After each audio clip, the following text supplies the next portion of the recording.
everyone, welcome to another drive home. I'm Kristen Carroll. And I'm Megan, hey. And we are driving back from our free screening of Battleship. What can we say about Battleship? Well, first, let's just go over the slight plot line, just in case you don't know. It's very loosely, based on the Hasbro game. And this time, you know what's funny? Growing up as kids, you think you're kind of like trying to shoot each other's battleships. Apparently, according to this movie, we're the aliens trying to shoot down the battleship, the battles. Or, my God. That movie was, I think I liked it, actually. It's definitely got an enjoyment factor there. Like, if you go in knowing what you're getting into, you'll sit back and you'll have a good time, I think. Yeah, if you start picking apart plot lines and stuff, oh, you're gonna get a headache. You're gonna get a headache. But the story is, it's basically every action alien movie. I don't think there's a little Independence Day, there's a little bit of Transformers in there. A little Armageddon. I felt like, because you have Taylor Kitsch, if I'm saying his last name correctly, who's kind of John Carter's in there too. John Carter. He's the rebel that has to go into the Navy. His brother's been taking care of him, played by one of my favorites, Alexander Skarsgård, which is one of the reasons I like Alexander Skarsgård. I know, right? It's crazy. Who knew? I'm totally not a Truby or anything. But he's the responsible brother who's in the Navy, who's taking care of Taylor Kitsch's butt. And finally, there's an incident where the night that he ends up meeting Brooklyn Decker's character, where he gets her a chicken burrito, he ends up, it's kind of the final straw for Alexander Skarsgård's character, and he's like, you know what, you're joining the Navy with me and we're gonna whip you into shape. And that's where the movie begins, is they're now in the Navy. He's dating Brooklyn Decker, whose dad is, of course, Liam Neeson, who's like the head of all of the Navy in Hawaii. And he's about to ask for her hand in marriage. And again, this is all beginning stuff, so it's not yeah, spoilers. This is all stuff that's in the first and it's 5 also or 10 in minutes. Armageddon with Ben Affleck after Liv Tyler, and Bruce Willis is the one that doesn't want him to be with her. And gosh, who do you think would win in a fight, Bruce Willis or Liam Neeson? That's a fight that I kind of want to see. It'd be interesting. We should make a movie about that. Anyway, back to Battleship. So that's how it starts, and they're out doing this training thing, and again, the rebel brother still has a problem with authority and gets in trouble, and Liam Neeson hates him and hates that he's with his daughter. And after this one training exercise at sea, he's out of the Navy, and then of course the aliens come. Yes. So the director, we had actually seen him at WonderCon. Yeah, him and Alexander and Brooklyn as well. And yeah, we actually got to hear them talk a little bit about the filming of this one. Which we have some clips on one of our other webisodes if you care to look, because it's actually just nice to look at Alexander Skarsgård, or if you're a male, Brooklyn Decker. Because they're both very pretty. But actually, I was telling Megan at the end of the movie, it was really nice to actually see that and kind of see the director that all he wanted to do was make a movie based on Battleship, because he has this huge love of the Navy and the game. And on top of it, just he wanted to throw aliens in there and make it an action popcorn flick. And that's all he was looking to do. And honestly, if we're going off of his criteria, it worked. Yeah, he set out to do exactly what he did, and for I'm sure they had a number of challenges, filming out on the sea. They were talking about that a little bit on the panel. And yeah, for what it was shot well. It had plenty of sci-fi action, and actually, if you ignore what the aliens actually look like, their suits were really cool, and the spaceships were really cool. It's a weird version of Halo. Yeah, it's a little Covenant-esque sort of Halo style. Master Chief's gonna jump out and he's and they're traveling in a transformer that's in the ocean. It's just you know what this movie was missing? Will Smith. I mean, if they just would have had him, First of all, like, the aliens would have had no chance. Nope. Welcome to Earth. Which there was a certain scene that I thought that was going to happen with at one point. Yeah, a little bit. I sort of got a little bit of that vibe too. I mean, I was pretty sure that was happening, and the aliens actually, the plot for the reason they came to an extent made sense, because there was a signal sent out to another planet that was like ours. Supposedly, that's something that NASA actually does. They talked about this a little at the panel too. Apparently, NASA does send out signals to daisy chain planets, planets that, in all probability have a climate that could sustain life, are about the right length away from their own orbital sun, that could have their own atmosphere. And so apparently we do send signals out, according to the director of this film, for a fact that I never bothered to check up on. But we're going to take his word for it. So yeah, taking his word for it, apparently it is something that we actually do. And so that does make sense. And yeah, if we're just talking about an alien invasion movie, then that actually isn't a bad premise for an alien invasion movie. I mean, at least, a summer popcorn one, anyway. And a lot of the performances actually weren't too bad.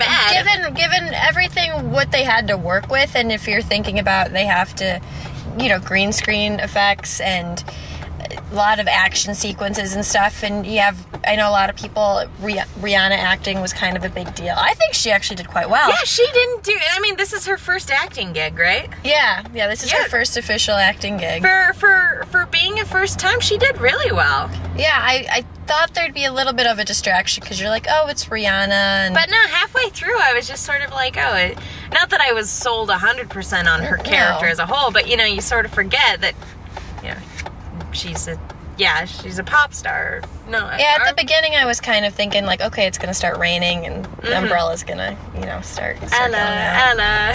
Hey. Again, always a solid performance by Liam Neeson. However, did not use his talents to the extent that they probably should have. I mean, when you get Liam Neeson to sign on to a movie, my goodness, you should use him. Well, and like I had mentioned this, that it reminded me a lot of Armageddon with certain ways. I was kind of hoping, Bruce Willis takes a huge role in Armageddon with Ben Affleck. And you're kind of like, okay, maybe that's what Liam Neeson's going to be in this, especially because it's set up that similar way. Especially since he's the father figure, too, who, this guy is seeking his approval as well. So, yeah, you'd think he would step up. But you really don't see a whole lot of him.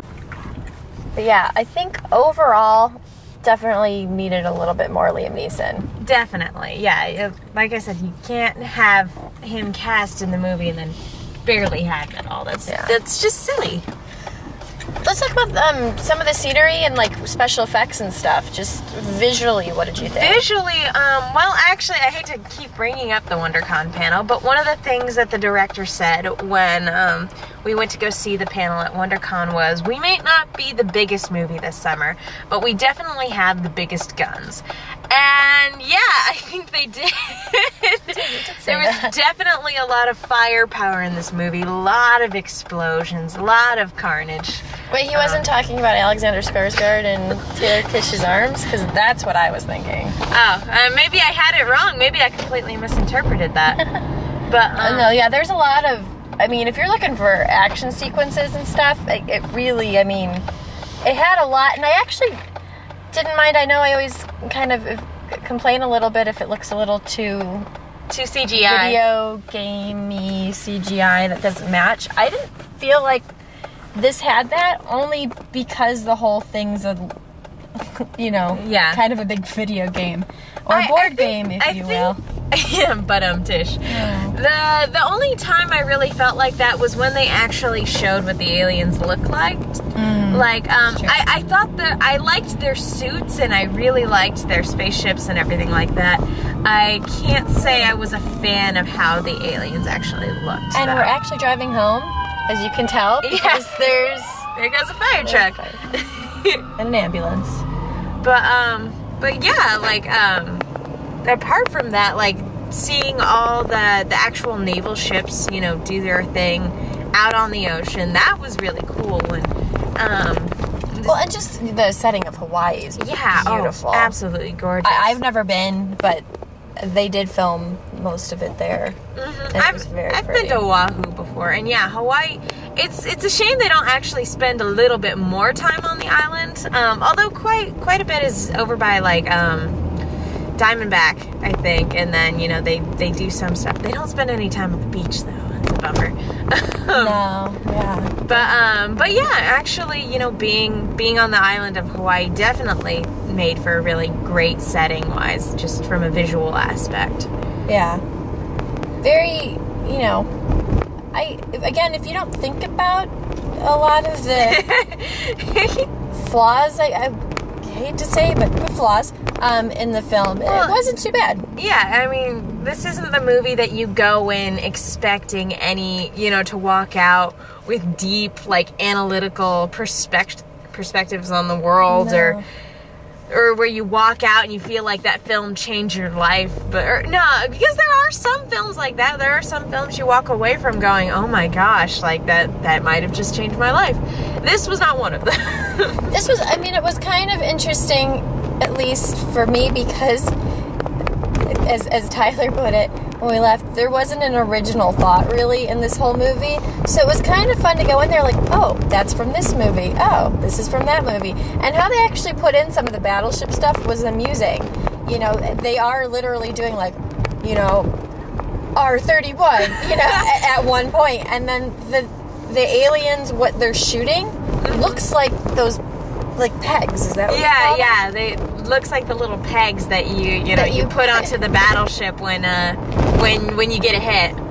But it was kind of funny because apart from the pegs, like that part with the grid where they set up the grid, that really doesn't play into the movie as much as I thought it would. I thought that would be a bigger part of the film, you know, but when the film's called Battleship. I think it made it more of a slight nostalgic thing, because I guess if you kept going back to it, it might get a little old. A little old, yeah. But so the fact that they used it at this one point was kind of amusing. Pretty sure we all started cracking up. Since we're almost home, final thoughts, do you recommend it? I think, you know, it was cool to see it in a theater setting, because any movie with a lot of big explosions is fun to see in the theater. Is it worth the theater price? I can't necessarily say that it is, but I did have fun. I had quite a great deal of fun, and I think if you're looking for a good time where, you know, again, you're not looking to think about a movie too much, this is a fun time. I agree. We didn't pay for it, and we got to see it in a theater. I think that helped with this positive review. Yeah, I agree. And again, because at least for me, I went in there expecting it to be bad, and I was kind of hoping it was either going to be bad or awesomely bad. It actually wasn't either. I don't feel like I don't think it was so bad that it was great that I wanted to watch it a million times. But it also, I don't know, I think because my expectations were so low, I enjoyed it more than I thought. It surprised you. Yeah. Only, again, because you really can't think. Yeah. So I started, like, overanalyzing in my head, like, well, that can't happen. I'm like, no, Kristen, you can't turn that down for this movie. Yeah, that's not what this is for. No, you can't. You can't do that for this movie. And again, visually not too bad.